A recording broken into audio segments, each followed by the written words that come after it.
Hello and welcome to the show.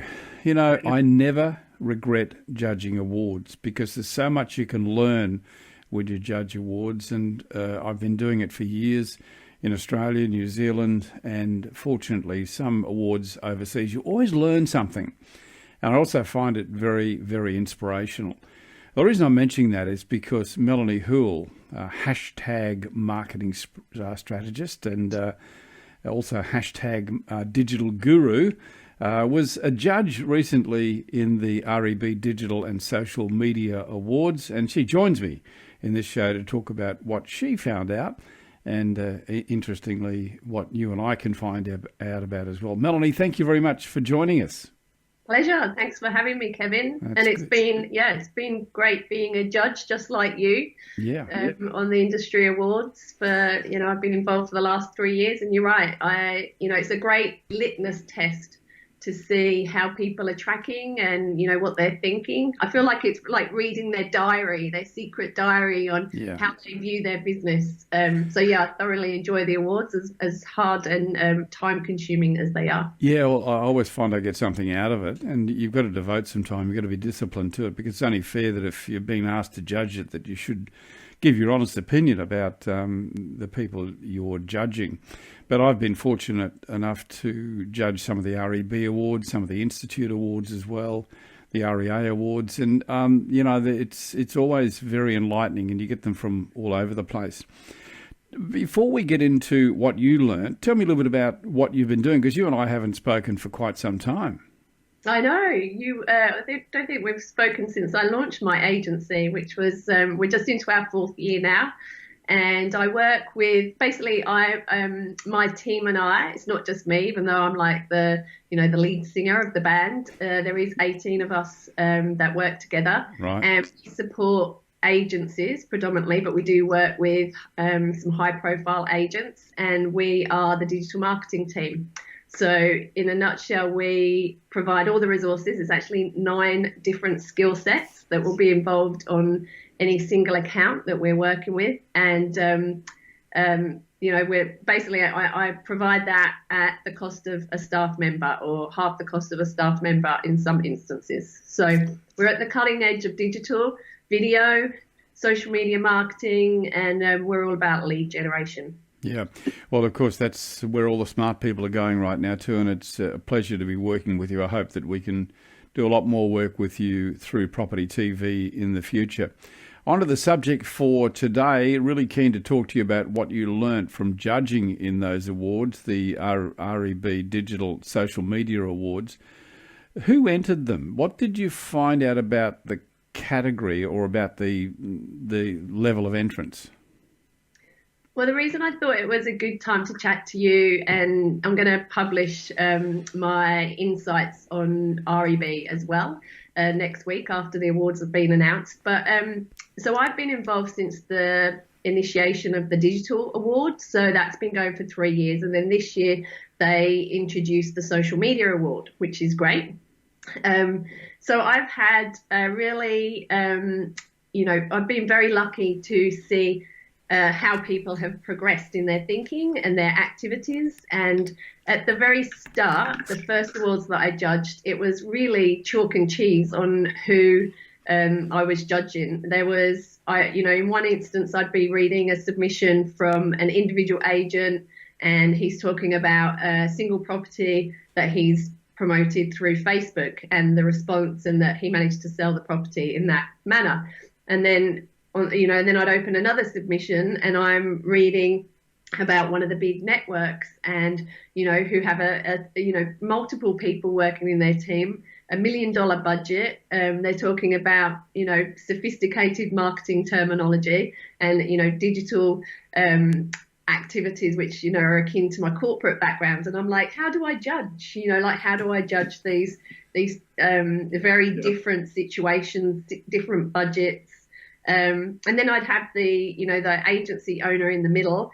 And early on, the thought around staffing and resourcing for social media specifically was that people would just engage a student from university, or they might, someone's son's daughter wants some work experience, or it might even go to the receptionist. So that's kind of how how it sat within the business and really how unimportant it was or how misunderstood it was. So it is, it's great now because 3 years in, the submissions are a lot more even. So the playing field feels a lot more even. That's a really interesting observation too. That's an interesting observation, Melanie. Sorry to interrupt you there, but that transition over 3 years, it just shows you how rapidly things change, doesn't it? 3 years ago, people didn't really understand it, and they had kids doing it for them, but now they understand the importance of it, and it takes a really key role in the marketing effort of agents and agencies. Exactly, and it's like for me as a professional, and I've got qualifications in this, and I've been doing it for 20 years. For me, it's like when I engage my accountancy firm.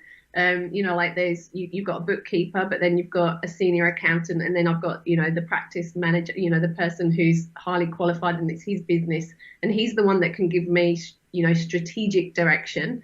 And half the time I don't understand the terminology that they use, and I only have to think about that once a year. So I do understand, the journey. So it really has been a journey, and we're still at the beginning of that. What was interesting was that I had 70% of the submissions this year were from boutiques, 30% were from people in franchises.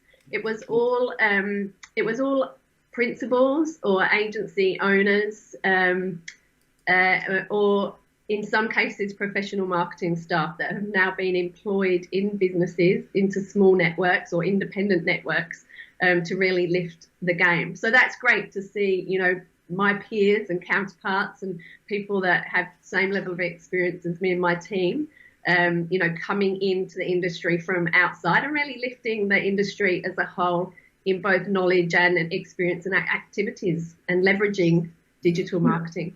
I want to talk to you about the activities that they mentioned in their submissions, because that's always an interesting piece of intel about what they're doing. But before we do that, I want to pick up on that point you made about the profile of the entrants, 70% being boutique, 30% I think you said were franchise groups. Is that a reflection, do you think, that the independents are very looking at it from their own perspective, as opposed to waiting for just some kind of branding corporate profile? Yeah, so there was 20% of the submissions talked about people that have been employed specifically into the business. So obviously they generally were the slightly larger businesses, not a single office. It would be a multi-office brand, which tends to be with the independents. These people are engaged to basically do digital activities and then they were still managing external agencies for the creative. But they've employed somebody at a strategic level internally. Whereas as you came down to the individual offices, and I had principals that I was reading their submissions, and they're talking about how they approached it and how they kind of brought or leveraged brought digital skill sets into their business. It was more a case that they were outsourcing. So 80% of the people entering the wards or that I was judging had basically reached out to a combination of either strategists or somebody to come in and give them some pointers and give them some training, and then they'd be off doing it on their own. But most people kept some kind of team externally to help them with content and creative and running ads. Yeah, well, we'll talk about resources in just a moment. Can I just ask you then, just analysing now what sort of digital activities they undertook or that they mentioned, did you notice a change over the years in what they're using and what's important to them? Oh, definitely, yes. Like the level of knowledge and the terminology, they don't always get the terminology right. And, I can read through read through the lines and know when they're throwing words into their submission that they don't fully understand. But what was great is that paid advertising is now on the radar, and people are, so, there's a few challenges which we can talk about as well, Kevin. that come up that are consistent with everybody. But yeah, paid advertising, talking about audiences and understanding what an audience is, retargeting. They were kind of like the three key ones, which tells me that we have advanced marketing activities happening, and people are starting to see the value of, okay, you've got a database over here, but you can create another database within social media, and you've also got search. It's not just social, you've got search with Google, and through doing paid advertising, you can reach people. Whereas up until kind of really this year, I saw a little bit coming through last year, but 3 years ago, everybody was just focused on talking about essentially organic posts and engagement, and it was very kind of rudimentary, very basic. And but now we've got serious players that are putting serious budgets behind their activities, and they're engaging people, and they're not necessarily wanting to do it themselves. They want to make sure that there's a return on investment. Yeah, the analytics on these things too would help people understand the importance of it. Things like A/B testing, and are really sort of saying, well, because I remember 3 or 4 years ago we were asking, how do you measure the return on investment from social media? Well, with things like testing and analytics, you can easily do that now. Yes, you can even run lead campaigns. So like we can see right down to somebody filling a form on your website, right down to somebody filling in a lead form within social media, so within Facebook. And then like in my business, we now offer a service where we close the loop, and we will call back anybody that has filled in. So like, for example, we're running a campaign for a 3 townhouses, and we're helping the developer, and we're ringing back and making sure that we call the people that fill in and want to know more, and then we pass those warmed up leads over to the agent to then take it from there. So it depends. That's where the strategy comes in, Kevin, is that you need to make sure that you know what you're doing and why.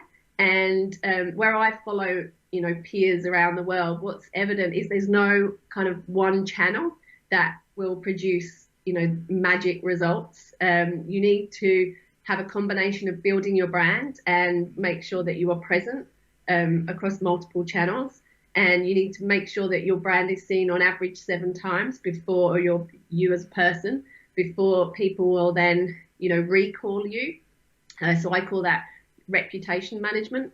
And then it's like a funnel, like a sales funnel. You're basically funneling people down to a point where they will then convert, and you've got to be really clear in what your goal is and what you're going to be measuring, because you can measure at the top of the funnel. You can measure how many people have seen you, and that might be good enough for a brand campaign. But then if you want to get people, bringing you into their home to do an appraisal, then you need to be really clear and specific that that's what you're offering, and that's what you want them to do, and then funnel them down to a lead form so that they can make that request with you. So yeah, it's a lot more sophisticated now than it once was, which was just putting a post up and then, on a wing and a prayer, hoping something happened. Well, one of the other things I'm very curious about too, Melanie, is, they're not new bots. They've been around for quite a long time in different forms, but certainly in the sphere in which we work, AI and bots are relatively new.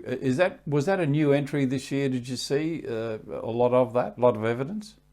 I saw mention of it, and people were saying that they were trialing a couple of services that have come into the market in the last year. So there are a couple of technology companies that are offering that help. So, but nobody had actually given me any evidence of how they'd implemented it and what the results were. It still felt like early days. So I guess that's kind of like we're there with bots as we were 3 years with social media. So I would expect another 1 to 2 years before there's some real evidence of how bots being used. I have a bot in my business. It's called Miguel, and Miguel will follow you up and book you in to my diary if you come through my website. Bots are also great for property management. So basically any repetitive task that can be automated. That's where you want to look at artificial intelligence and bots. And I always fess up and say, it's not me that you're interacting with, it's my bot. And then so that people aren't kind of confused and they know who they're dealing with. Do you think that's important? Do you to explain that you've got a bot? I do, because, for example, yesterday somebody was emailing through my newsletter had gone out, my email, and then I was actually replying to them for real, and they thought that I was a bot. And they thought that they said, oh, it's disappointing that I'm getting the same message from you multiple times, and they just got a little bit confused. And I was like, that's, you're actually dealing with the real me. So I just think it's, for me personally, it is me that they're dealing with, because I've written all the communications. But I just like to say, Miguel will give you my diary, and Miguel will follow up. It's just another. It's like, could be Anna in my team, it could be Marion in my team. It's just another personality who has an administrative role. So yeah, I like to give them names and personalities. Interesting, you chose a male name. It's a combination of my. I've got 2 daughters. It's a combination of their name, and it just ended up sounding very Spanish. So I just went with that. Sounds very exotic too. I quite like it. Just to round out our chat, Melanie, can I just ask you about the sorts of resources you touched earlier on outsourcing? Let's talk a little bit more about that. What did you find there?